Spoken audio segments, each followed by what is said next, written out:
সকালের জলখাবারে স্পেশাল কিছু বানাতে ইচ্ছা করছে, খেতে ইচ্ছা করছে, অথচ আটা ময়দা ছাড়া কিছুই মাথায় আসছে না।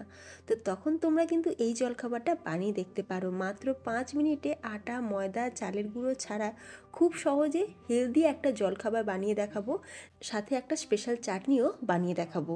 চলো তাহলে রেসিপি শুরু করা যাক। তবে একটা ছোট্ট রিকোয়েস্ট, রেসিপি ভালো লাগলে একটা লাইক করে দিও, আর চ্যানেলে যদি নতুন বন্ধু হয়ে থাকো তাহলে প্লিজ চ্যানেলটা সাবস্ক্রাইব করে আমার পাশেই থেকো। তো সবার প্রথমে গ্যাসের উপরে ফ্রাই প্যান বসিয়ে দিয়ে দিয়েছি বড় চামচের 1 চামচ সর্ষের তেল। তেলটা ফ্রাই প্যানের চারিদিকে খুব ভালো করে লাগিয়ে নিয়েছি। এরপর দিয়ে দেবো 1/2 কাপ পরিমাণে কাঁচা বাদাম। এখানে আমি চিনে বাদামটা নিয়েছি। তো চিনে বাদামটাকে এখন আমরা একটু ভালো করে ভেজে নেব। যখন দেখবে বাদামের কালারটা চেঞ্জ হয়ে যাবে বা খোসাটাও আলাদা হতে শুরু করবে, তখন দিয়ে দেবো এখানে 1 চামচ পরিমাণে গোটা জিরে। এই রান্নাতে জিরে ফ্লেভারটা কিন্তু দারুণ লাগে, তাই জিরেটা কিন্তু অবশ্যই দেবে। জিরেটা দেওয়ার পর একটু ফ্রাই হয়ে যাওয়ার পর সাথে সাথেই দিয়ে দেবো এখানে 3 কোয়া রসুন আর 2টো টমেটো এরকম লম্বা করে চপ করে নিয়েছিলাম। আর ঝালের জন্য দিয়ে দিয়েছি 2টো কাঁচা লঙ্কা, আর এরই সাথে এখানে আমি 3টে লাল লঙ্কা দিয়েছি। এটা আমাদের গাছের ঝাল লঙ্কা। এই লঙ্কাটা দিলে কিন্তু এই চাটনির টেস্ট খুব ভালো আসবে, বেশ ঝাল ঝাল হবে। তো একটু টক ঝাল মিষ্টি চাটনিটা বানাবো, সেই জন্য এখানে স্বাদ অনুযায়ী একটু নুন দিয়ে দিলাম, আর টকটা ব্যালেন্স হওয়ার জন্য একটুখানি চিনিও দিয়ে দিয়েছি। এখন সব কিছুকে ভালো করে মিক্স করে নিয়ে টমেটোটাকে এখন আমরা খুন্তি দিয়ে একটু ভালো করে গলিয়ে নিয়েছি। তো চাটনিটা আমাদের রেডি হয়ে গেছে। এখন একটা প্লেটের মধ্যে তুলে রেখে এটাকে ঠান্ডা হয়ে যাওয়ার পর সুন্দর করে পেস্ট করে নেব। আর দেখো ফ্রেন্ডস, আমাদের চাটনিটা কিন্তু একদম রেডি। ভীষণই টেস্টি আর ভীষণই চটপটা চাটনিটা হয়েছে। এরপর চলো বানিয়ে নেবো আমরা জলখাবারটা। তো জলখাবারটা বানানোর জন্য এখানে আমি নিয়ে নিয়েছি 2টো কাঁচা আলু। আলুটা খোসা ছাড়িয়ে ভালো করে ধুয়ে রেখেছি। এখন আমরা আলুটাকে একটু রাফলি কেটে নেবো, মানে খুব বেশি মাপ করে কাটার দরকার নেই, একটু রাফলি আলুটাকে এইভাবে ছোটো ছোটো টুকরো করে কেটে নিচ্ছি। তবে একটু ছোট একটু পাতলা টুকরো করে কাটলে বেশি ভালো হবে। পুরো আলুটা কাটা হয়ে যাওয়ার পর এখন মিক্সির জারের মধ্যে আমরা দিয়ে দেবো 1 কাপ পরিমাণে সুজি। যে সুজি আমরা বাড়িতে রান্না করি সেই সুজি নিয়ে দিলাম 1 কাপ। এখন আমরা সুজিটাকে সুন্দর করে গুঁড়ো করে নেব। সুজিটা আমরা এখন সুন্দর করে পাউডার বানিয়ে নেব, যাতে সুজিটার মধ্যে দানা ভাব না থাকে। আর দেখো ফ্রেন্ডস, সুজিটা কিন্তু খুব সুন্দর করে পাউডার করে নেওয়া হয়ে গেছে। এরপর কেটে রাখা আলুটা আমরা সুজির মধ্যে দিয়ে দিলাম বা মিক্সির জারের মধ্যে দিয়ে দিলাম। দিয়ে এখন অল্প সামান্য একটুখানি জল দিয়ে দেবো। খুব বেশি জল দেওয়ার দরকার নেই, আমি এখানে 1/2 কাপ পরিমাণে জল দিয়েছি। দিয়ে এখন আমরা এই সুজি আর আলুটা সুন্দর করে পেস্ট করে নেব। 1/2 কাপ পরিমাণে প্রথমে জল দিয়েছিলাম, তো পেস্টটা খুব ভালোভাবে হয়নি, আলুর বেশ টুকরো রয়েছে।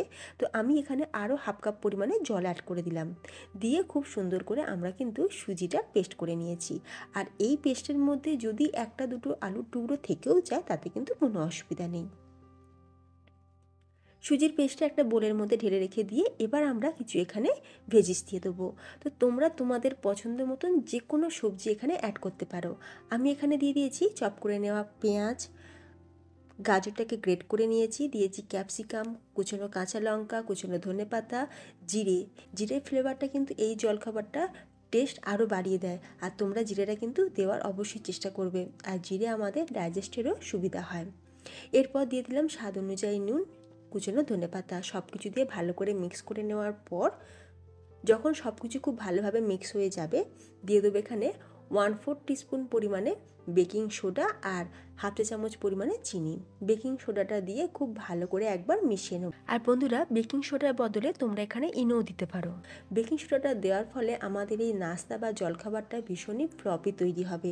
ওপর থেকে হবে মুচমুচে আর ভেতরটা হবে ভীষণই ফ্লপি সফট। এরপর গ্যাসের ওপর একটা তড়কা বোল বসিয়ে দিয়েছি।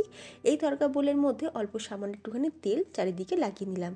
নিয়ে এবার আমরা সুজির এই যে ব্যাটারটা, সেটা 2 হাতা ব্যাটার আমি দিয়ে দিলাম।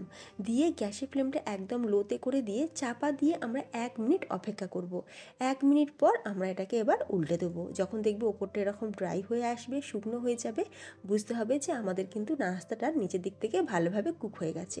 আমি উল্টে দিয়ে 1/2 চামচ পরিমাণে তেল দিয়ে দিলাম, যাতে অপর সাইডটাও খুব ভালোভাবে কুক হয়ে যায়। চাপা দিয়ে খুব ভালোভাবে কুক করে নিয়েছি। 1 থেকে 1.5 মিনিটের মধ্যে প্রত্যেকটা নাস্তা আমাদের তৈরি হয়ে যাবে। খুব বেশি তেল দেওয়ারও দরকার লাগবে না, আর খুব সুন্দর একটা দেখতেও লাগে। তোমরা এরকমভাবে জলখাবার বানিয়ে বাচ্চাদের টিফিনেও যেমন দিতে পারো, তেমনি বড়দের লাঞ্চ বক্সও, এমনকি রাতের ডিনারেও কিন্তু বানিয়ে খেতে পারো। রোজ একঘেয়েমি রুটি পরোটা না বানিয়ে একটু অন্যরকমভাবে হেলদি এইরকম একটা জলখাবার বানিয়ে খেয়ে দেখো। আশা করি পরিবারের সকলে কিন্তু খুব ভালো লাগবে। একদম নতুন এক ধরনের একটা নাস্তা এইরকম একটা চাটনির সাথে পরিবেশন করে দেখো, বাচ্চা বড় সকলে খুব পছন্দ করবে। তোমাদের কেমন লাগলো আজকের এই দারুণ স্বাদের জলখাবারের রেসিপিটি অবশ্যই আমাকে কমেন্টে জানিও। রেসিপি ভালো লাগলে ভিডিওতে একটা লাইক দিও, শেয়ার করো। তার সাথে যদি তোমরা চ্যানেল নতুন বন্ধু হয়ে দেখো তাহলে প্লিজ চ্যানেলটি সাবস্ক্রাইব করে পাশে থাকা বেল আইকন প্রেস করে রাখবে, তাহলে আমি চ্যানেলে যখনই ভিডিও আপলোড করব তার নোটিফিকেশন সবার আগে তোমাদের কাছে পৌঁছে যাবে। তাহলে ফ্রেন্ডস, ভিডিওটা আজ আমি এখানেই শেষ করলাম। তোমরা সকলে ভালো থেকো। ধন্যবাদ।